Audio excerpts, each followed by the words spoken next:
Chase, are you there?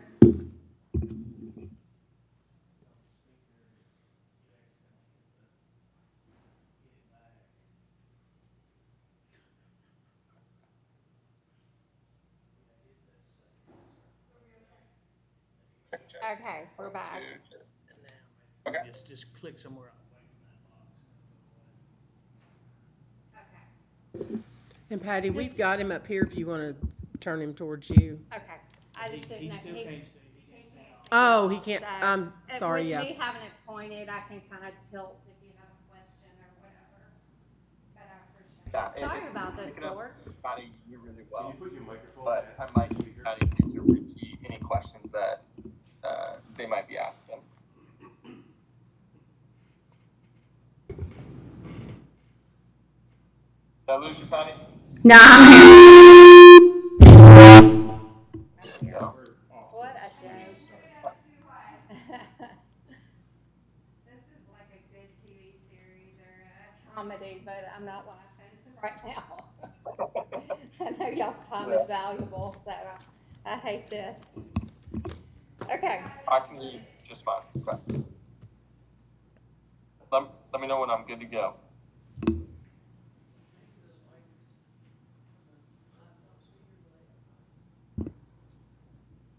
Where's the best place to put this microphone, Chase? I hear you just fine. Okay, we can't hear you. I'm not hearing. I'm just hearing him through this. I'm not hearing him through our system. Right, what mic is this? Check 1 2. Check. Check 1 2.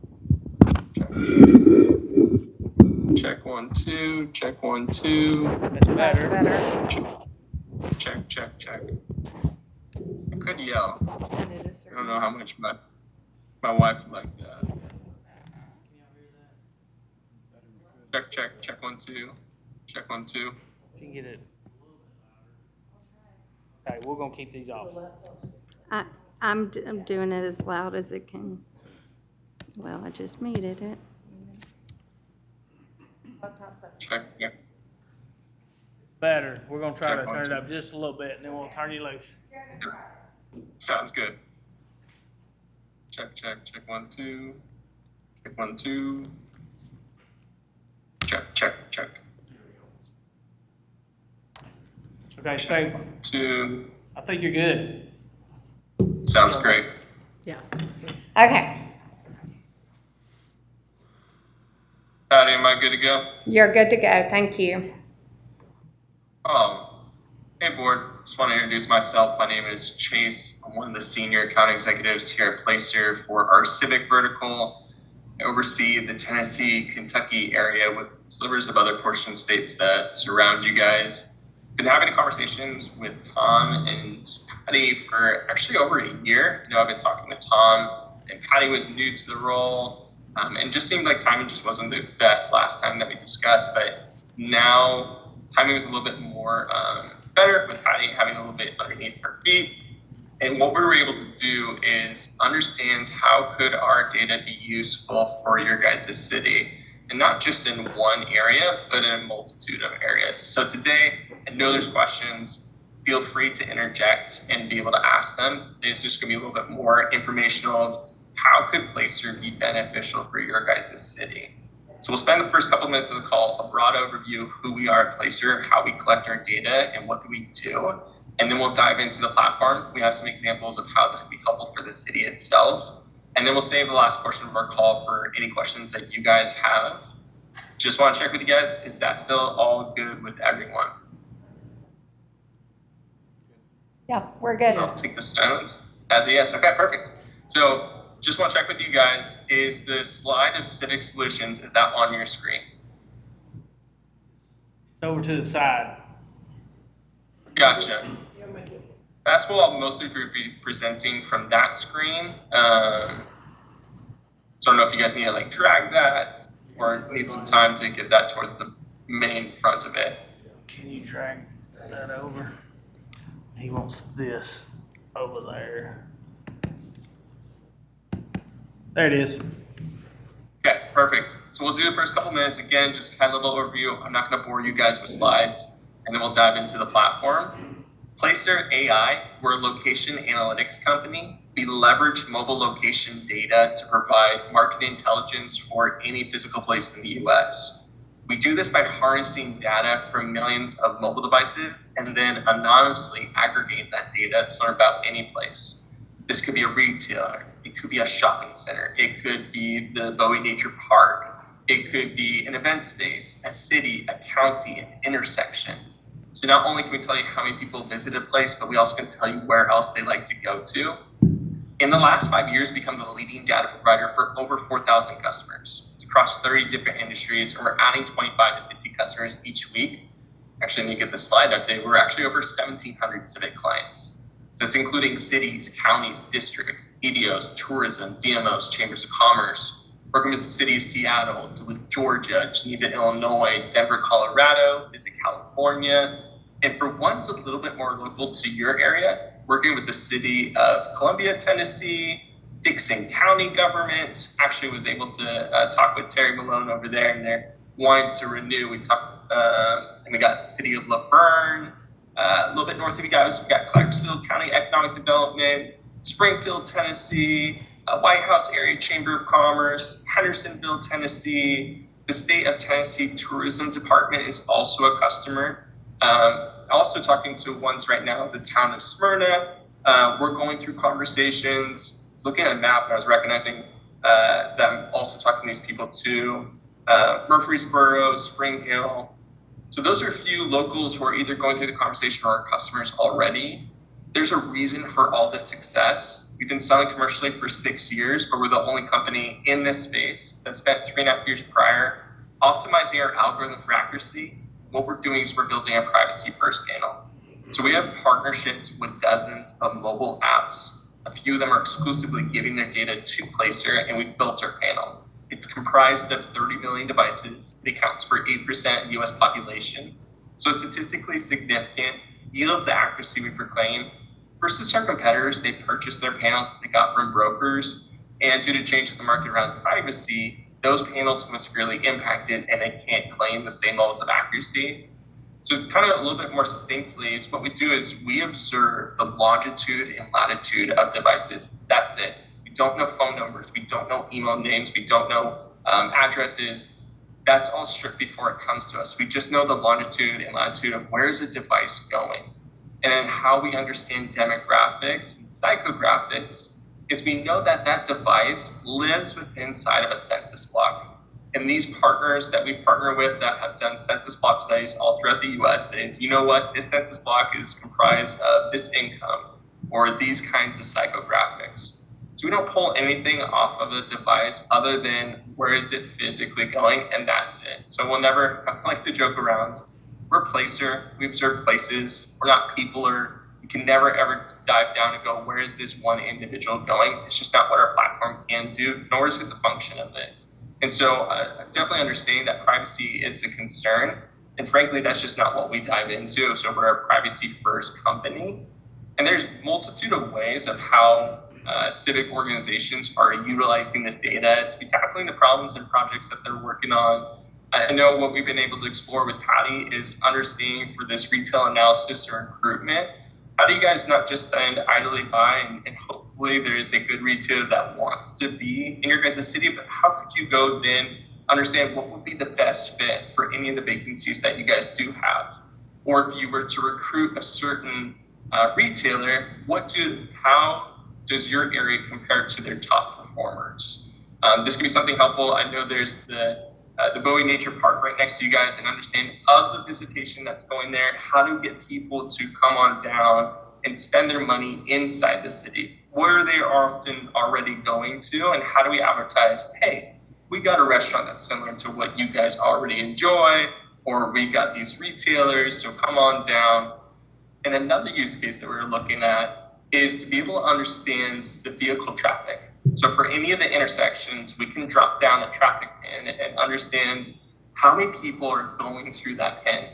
Where are they coming from? So are these locals, or do these happen to be people who are out of the city or out of the county that are utilizing that road?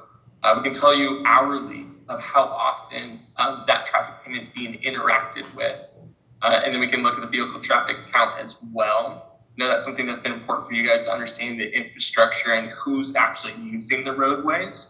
And I know that those also studies can be quite expensive. I've heard it can be up to $20,000 to do a road study, and this is just another part of what our platform can offer. Another thing that Patty and I were able to kind of walk through more is how could this be utilized for grants? Grants are often asking the question, who would this impact, and what is a breakdown of those people? And since we have this demographic data, you'll be able to dive further into how this data could be useful. Who would this impact in those breakdowns? And so it's nice to just, when you're grant writing, not just have anecdotal evidence, but have data to back it up. There was a city in Southern California, and they had a park district right next to an entertainment district. To get to one from another, it was poorly lit, and there was concerns for safety. So they geofenced the pathway and wanted to know who was utilizing it. So they filtered it to their tourism season and at nighttime, and understood, okay, these are the people that are utilizing it, or this is the amount. And they put that data into their grant, and it helped them win a grant north of $300,000. So again, just different ways. It's not just a one kind of trick thing, but it can be utilized through a multitude of different ways. So we'll jump over to the platform itself. Refresh this. What we're going to see is the map of the US. And what's great is you can look at any location that you guys want to. So you're not just limited to your city. So maybe you want to see how do you guys compare to other cities, or if there's a retailer that you're looking to recruit and they're looking at you guys, but they're also looking at another city in your state. And you want to show favorable data, why should they be in your city?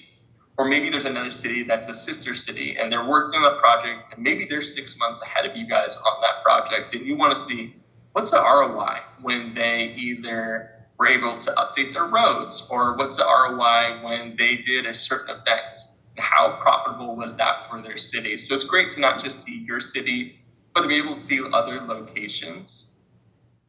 What I'll do is I will type in a location. This works like Google Maps. You either type in a specific address or a general area.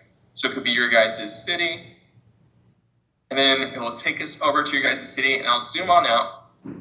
And what we're going to see pop up on the screen are locations we already have indexed into the platform. Again, these could be individual retailers. This could be a gas station. This could be a shopping center. It could be a park. It could be an event space, a city, or a county. So I'll keep zoom on out. Patty, what would be maybe a good example for us to use today? Do we want to use Bowie Nature Park? Do we want to use the local Walmart or the Publix? What would be a good example for Walmart, let's do Walmart. Okay, perfect. So I'll just show you guys what we're doing. We geofence the Walmart space right here, and we want to know who's going inside of that space.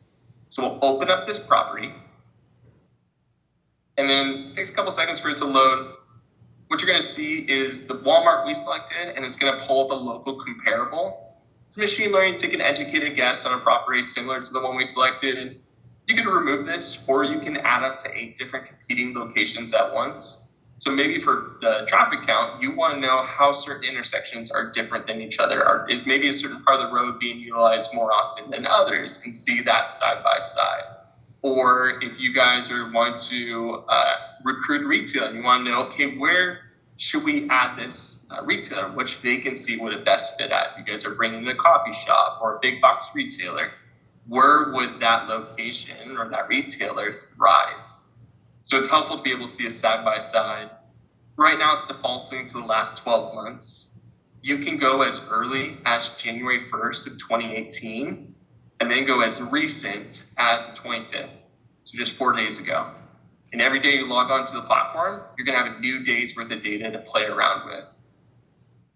And for right now, we're just looking at visitors to Walmart. A visitor is anyone who does not work or live inside that geofence we created. I don't think there's residents that live in Walmart, but what we're able to see is maybe from a citywide perspective, and you want to look at other people that live in Fairview, what's maybe that retail leakage? What other retailers, what other grocery stores, what other restaurants are they going to outside of Fairview? And is that maybe one you guys want to recruit to your area? Maybe they want to expand and say, hey, here's a reason why you should be expanding. A lot of our residents are already going to your location. Or if you want to understand the workforce, who is working in Fairview, you guys got people that are commuting and maybe you want to bring in affordable housing for them, be able to understand where your workforce is coming from as well. What's great about this, you can export all of this data. You can put this in presentations when recruiting retailers. You can put this in for things like grant writing and showing how this road is being utilized by people who are not living in Fairview, but there's a high usage of people living outside of Fairview. And so it's great to be able to export any of this data.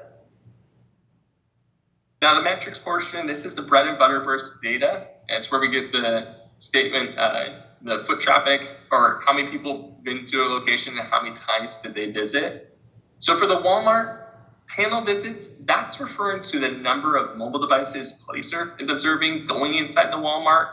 It's our ground truth data. It's what we know to be true. We then extrapolate it to account for the rest of the US. And that's where we get visitors.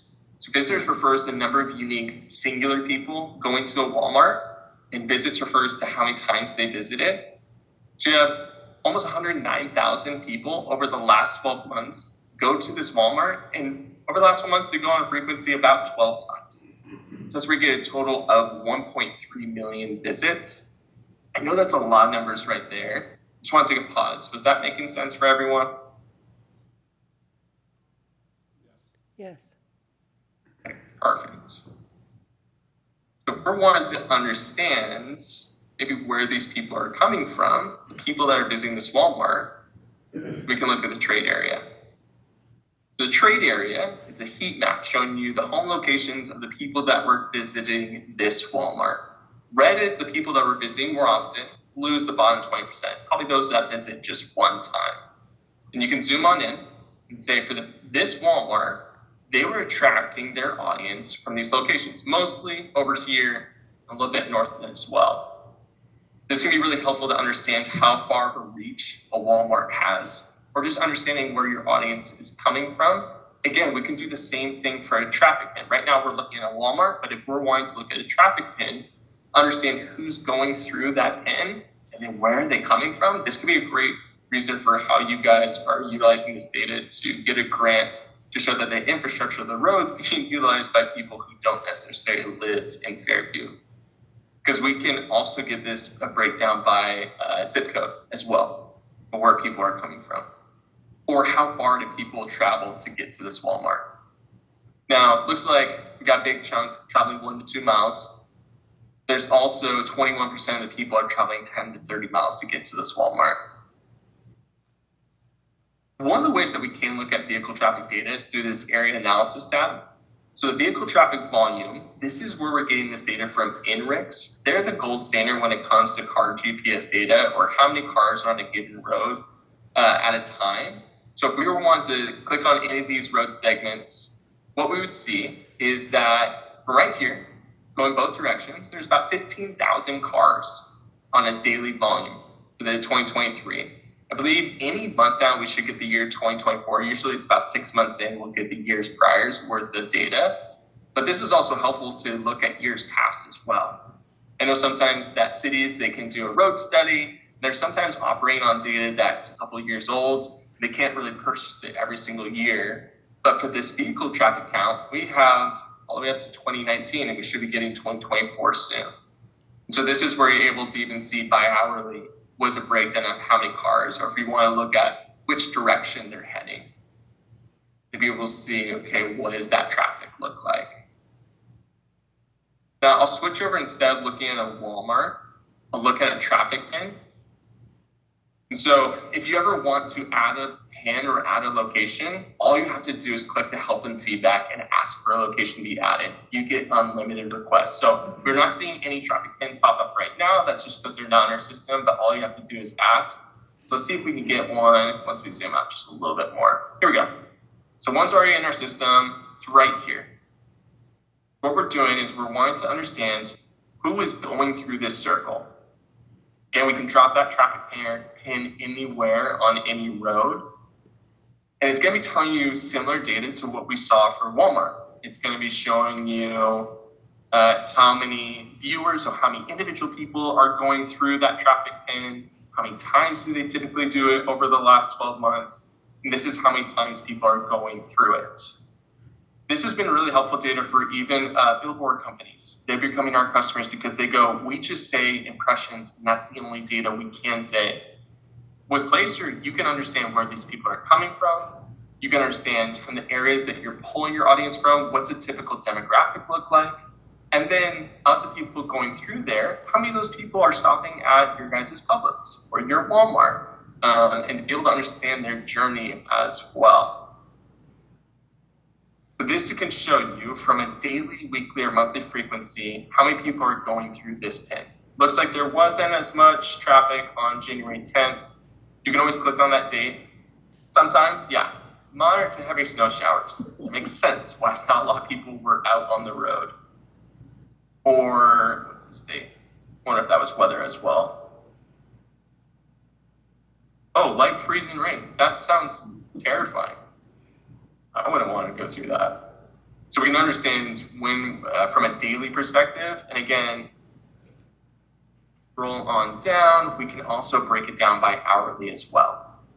So when is it a typical interaction? Now, right now we're looking at the last 12 full months. We can get that more granular down to a specific day. So the 4th of July, what did the vehicle traffic look like? Or this isn't saying vehicle traffic, this is saying the amount of people going through the pin. And so you can look at an hourly breakdown. So this pin typically has more people passing through it between the hours of 3 to 5. Probably more of work and people coming on back. I know I've been sharing a lot. I definitely want to take a pause right here and ask, from what we've been discussing, I know we were wanting to cover a little bit more of traffic counts and how this can be utilized for grants and retail recruitment. Any questions that are popping up so far? I'm curious if he can pull up just to see what it was like last July 3rd event, just to get a better idea and Yeah, to see which kind of like a year? live. 29,000. Would that be 2024? The Bowie Park. City Hall. City Hall, yeah. Sorry, say it one more time. Do July 3rd at City Hall. Oh, it's City Hall, because we're looking at a different location. So, one, we gotta make sure that City Hall is already in our system. Again, it's not, all we have to do is ask. So I'll check to see. You guys as the locals, help me find, my guess is it's probably down somewhere around here. Well, it's right, Publix is right by us if you can't. Okay, Publix, Uh-huh. where would Publix go? Is Publix up north? It should be right there. Just to the right of Bowie. I'm gonna zoom on in, because, sorry, I don't see any of your guys' mouses, so. There you go, zoom in right Let there. me know from my mouse, where should I go? Should I go south or should I go north? It should be right there close to where those other two things are. What? I can't see what the red is. Sonic. Sonic, South. okay, go. Okay, you're too far north. Southwest for the map. Just go down. We could give you the address if that'd be easier. Keep going, keep going. Would be. Can you just put an actual? You want the What's the address? Or here, I might be able to type it up on a different screen. Fairview City Hall. If you can just scroll, I don't know if you can hear me, if you can just scroll down map south of where you're at, just go down like a whole screen worth. Down a little further. Right there. So, First Bank, what's that just north of First Bank? The Circle K is right there too. Yeah, that First Bank is pretty much City Hall. City Hall is, Right behind it. That's it. yeah, it's not listed, but First Bank would work because everyone's gonna pass. Gotcha. So what we have right here is those going inside, because look at the geofence, it's only those inside of this space would be counted if I were to pull up a report. So I'm not sure how many people were going in there on July 3rd. Yeah, you'd have to do I guess you'd have to show them how you do the perimeter, like where we know where everybody sits. I mean, they're lined up all up and down the road. They're over in Publix parking lot. They're everywhere. Is there any way you could do a? Ask him how large his geofence can be. How large can your Let me know. geofence be? Yeah, let me know, where should I start and where should I stop the geofence? So we can You create can- one right now on the fly. Go out so many Can he miles. see, what's up there? You see where City Hall is, do it all the way around and the green space and the drive going all the way Maybe to not. Highway I 100. don't know where City Hall is at. I see First Bank, but I, Okay, it's where the first bank is, it's behind that big building with parking lots behind, Gary's place? yeah. Yeah. What does that say? It's right. Yeah, that was. Gary's That's place it. and Tommy's stuff. You're right. You were right on it a while ago. That's my building. That parking Gotcha. So lot where should I start? there. Go Start over, right here? Should I, yeah, start, Yeah. how far this direction should I go? Go all the- Missing- All the way over to Publix parking lot, even on down almost to the bottom of the screen. Should I go across the road? yes. Probably should do just the whole Okay. square that you see. Yeah, I'd say the whole area of the box of your screen. I mean, people are everywhere right in there. Yeah, so if we're doing the whole box, oh gosh, no, didn't mean to zoom in. Basically, let's do this. I'll create, happening here. Let's try that again. So up here, Yep. I'm guessing that's residential. No, people sit up there. It's all around. So if you go through City Hall, so which is First Bank, and you go, I'd say he's good right there. Okay. I would maybe. there you go. Keep going south? Yep. Yep. And that whole parking lot's full on down below you. McDonald's, Circle K, all that, Publix, the parking lot. Gotcha. Oh, yeah.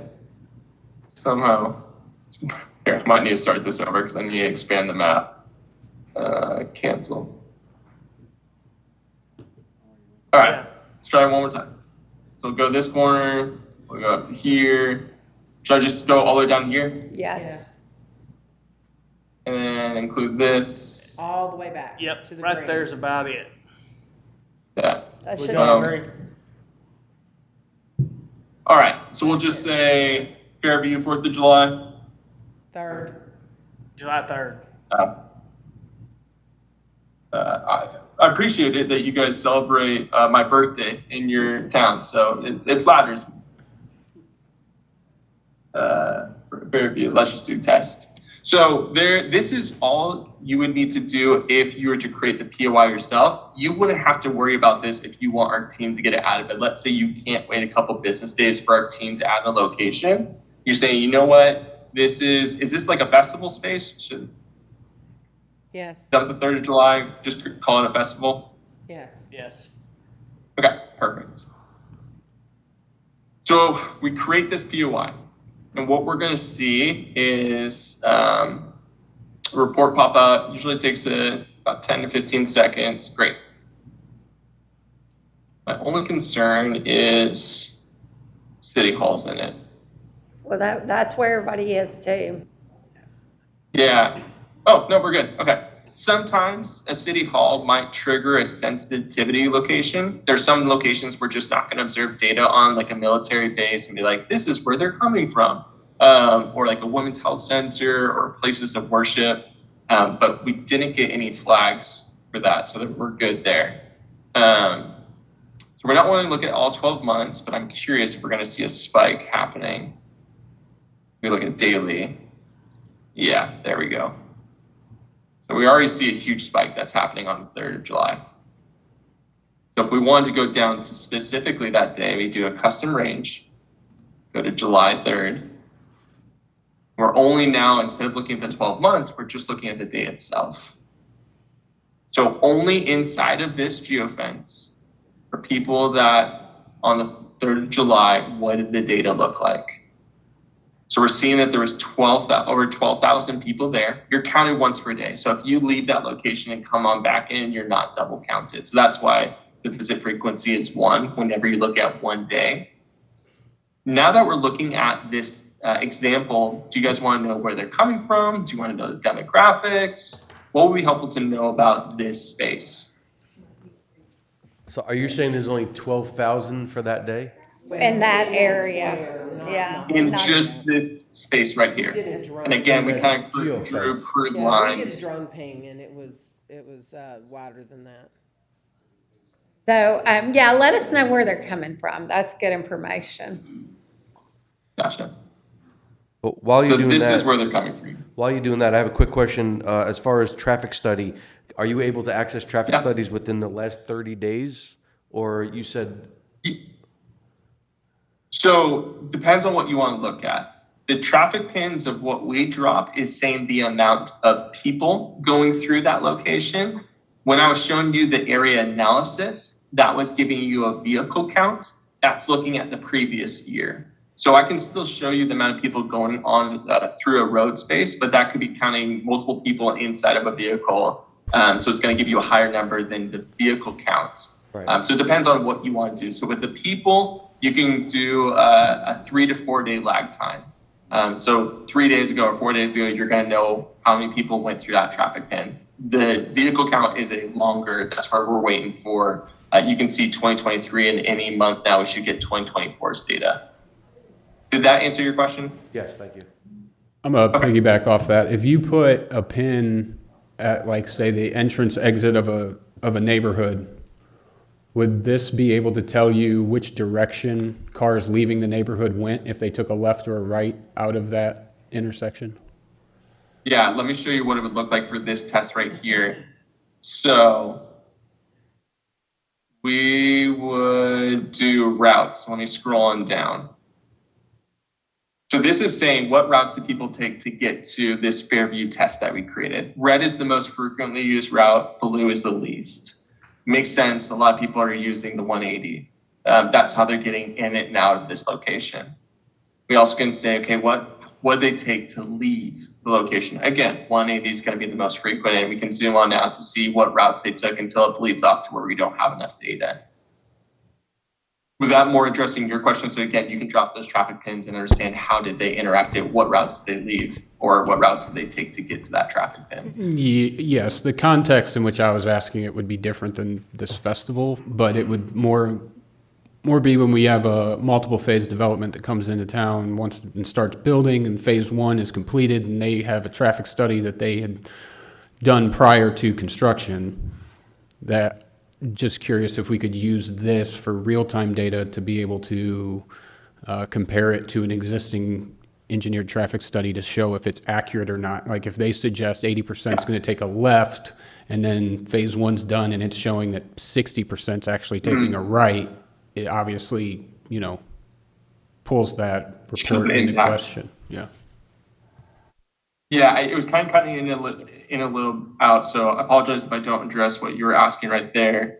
One thing that is coming to my mind is that we even have a use case of how a bridge closure impacted the local businesses. And they want to know what routes people were taking now that the bridge was closed. This was a place in Florida. And so maybe for you guys to use the 3 to 4 day lag time and understand the routes that people are now taking because of new developments that are happening, you're able to verify and not just be dependent upon developers' road studies and going, well, I guess we have to take them and for their gospel truth. No, here's data that we know is accurate. I'm just going like, actually, data is saying this. And so just having a way to verify, or maybe just to not always be dependent upon a developer's perspective.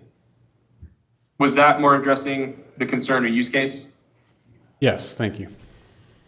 Okay, perfect. So let me jump back over to where these people are coming from. So again, we're looking at the True Trader again on July 3rd. Where did these people happen to come from? So we'll zoom on in. We notice that they're coming from these spaces.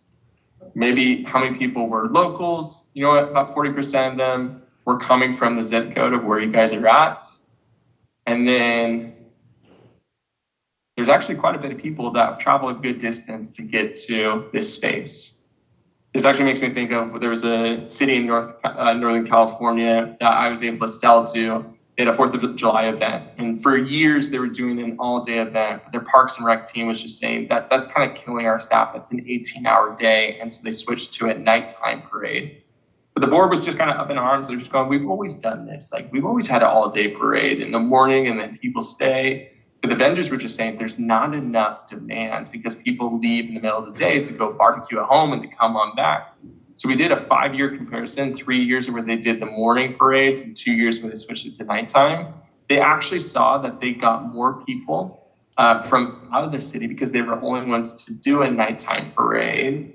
And they happened to see that people stayed the same amount of time. It wasn't that because the event was longer, people are staying longer. The average frequency for how long they stayed, and you can see at the bottom of the screen. So if you get any motion sickness, we can see the length of stay of how long people stay. And we noticed that was the same. And so that was dated to help convince the board, just going like, maybe this is something where we do change and we do switch to that nighttime parade, because here's data to back it on up. Probably around like 80% of this data isn't going to be shocking to you guys. You guys have a good pulse on your city, but when you're wanting to get a grant for people who don't live in your city and show, hey, the infrastructure of these roads are being utilized by people outside of Fairview, when you're wanting to recruit a retailer that they're looking at a few different cities in Tennessee, and how do you guys stand out? How do you guys be able to proclaim, no, come to Fairview. Here's the data why you would thrive in this location, not just this is why we want you.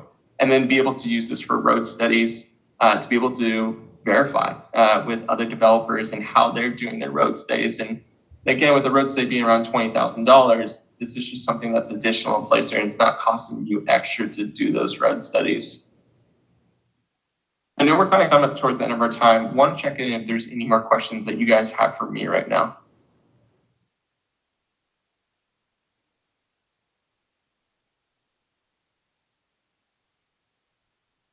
Do you have you have quite a few customers now, it seems. I know with other CRM software and things like that, when someone figures out a certain pull or report, those reports can become public to others that may be able to use the idea that they had of how to break the data down. Do you guys have preloaded reports that you suggest that users use to get the most out of it? My concern is there's no doubt that there's powerful information that can be drawn out of this. At the end of the day, though, it's, how do you use it to get the most out of it? So I'm wondering if you have, on that end of things, training or pre-built reports or whatever it might be that would lend insight into how the tool can be properly used in the most effective way. Yeah, it was cutting out a little bit again, but if I was understanding correctly, how do we make sure that this isn't just something that collects dust on the shelf and something really expensive that's collecting dust? That's one of my lines. I think data is just data. It's only good until you have actual insights of what we do with this. So not just pre-built reports and not just showing you who utilizes this the most and for what. You guys get a customer success manager that only works with other Civic clients. What we found is that Civic likes to share tips and tricks with each other. So our Civic customer success manager that's assigned to you guys that you're able to meet with bi-weekly, once a month, however many times you guys need it, they're understanding how other cities are utilizing the platform for what you guys are wanting to use. Probably what you guys are going through isn't new under the sun for Civic. And they go, great, for what you guys are wanting to do, another city went through this report, and this report. Let me walk you through it. I really think the customer success manager is one of the reasons why we have a high retention rate. As you can see, it's a user-friendly platform. You don't have to be a data scientist to understand all of it. We do have in the top section, there is the Academy. We do have webinars. So maybe if we have webinars focused on tourism or focused on retail recruitment or parks and recreation or infrastructure that have been done in the past, or we have webinars just for our customers in the future. We have videos of, hey, you're wanting to do X, Y, and Z. Here's the best way to do it. We're not going to throw this at you guys and saying, good luck. Hopefully all this makes sense. Part of my role is not only to bring prospects on as customers, but then I stay with you guys. You have your customer success manager, and then you have me as well, making sure that you guys are actually finding value in this. I don't want to get you guys across the finish line going, haha, you guys have been duped. I want to make sure just kind of checking in with you guys and going like, how can I be of help? This is what I'm hearing the town of Smyrna is using for Spring Hill. Want to see if this is going to be something beneficial for you guys as well. So the customer success manager, the webinars that we're constantly doing, the academy that has different recordings, different, what's the word I'm looking for? Like use cases, success stories, and that's all going to be in the academy section. So it depends on how you guys best learn. It could be either through a one-on-one conversation with the customer success manager, or if you don't have the time, you can just be able to click that right away. Yeah, and I'll say this, everyone who's going to be a customer, the first call that you guys get is going to be happening a couple of days after you guys sign the contract, whenever is best for you guys. There's an onboarding call, and it's really just going to be walking you through the platform. Here's the ins and outs. Here's how to navigate it. At the end of that call, the customer success manager going, great, now that you understand a little bit of what we do, what projects are you working on that you want to utilize Placer for? We want to do X, Y, and Z. Great, let's now have a next call that's more focused around that. I'm going to show you reports on how other cities have been able to utilize this data for that specific thing. Was that more in line with what concerns or maybe that question that you had? Yeah, that helped me understand it. Thank you. Okay, perfect.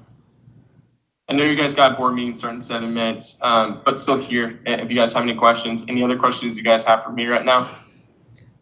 Let me ask you this. I had a citizen ask me, when it comes to like kids, because obviously it's people's cell phones, how do you assume if we were trying to help like a childcare establishment move in, or how are you getting that data? Because the majority of it is off of your cell phones. Yeah, there's actually, so we will never observe a device of a minor. So before it's actually the data is given to us, that's all scrubbed, and so data providers will not provide that information to us. But our algorithm is able to anticipate what, since we're only observing 30 million devices, 8% of the US population, what's the rest of the 92% doing? We got customers like Target, Walmart, Best Buy, Dollar General. They've got their ground truth. We're around a 95 to 98% accurate. But actually, when it comes to the story of bringing in a childcare, this could be something where maybe looking at the demographics of the city is a better way of doing it, of understanding the households and what's the percentage of those households with children and how many children. So understanding kind of a breakdown of an area, just going like, hey, this is a city that has a higher percentage of households with children. This would make sense to have another daycare center rather than geofencing specifically a daycare center.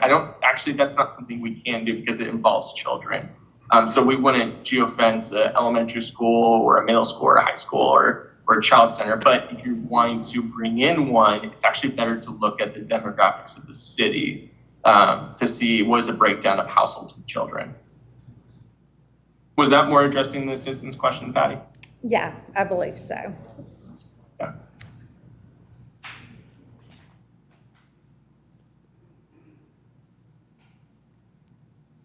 If you guys are curious more of the privacy of what Placer takes so seriously, Placer.ai, there is on our website, we have the company on one of these tabs, and it's the Trust Center. This is where we're going to be breaking down, and definitely I understand this at the first conception, just going like, wait, you know where I'm going? No, that's not what we do. What we're doing is we don't share or sell user data. Again, we own our panel size. We didn't purchase this from brokers. We don't collect user identifiers. We don't know if Chase went to work. We don't know if Chase went golfing. That's just not the focus, and it's a good thing. And then we also respect user consent and privacy best practices, also investing in data security. So privacy is huge for us. If you guys want to learn more about that, that's at Placer.ai. You can go into the company and the Trust Center. I know AI can definitely be something that is a little nerve-wracking and like, what are they doing? How are they collecting this information? It's just longitude and latitude devices. That's all we know about. Any final questions you guys have for me?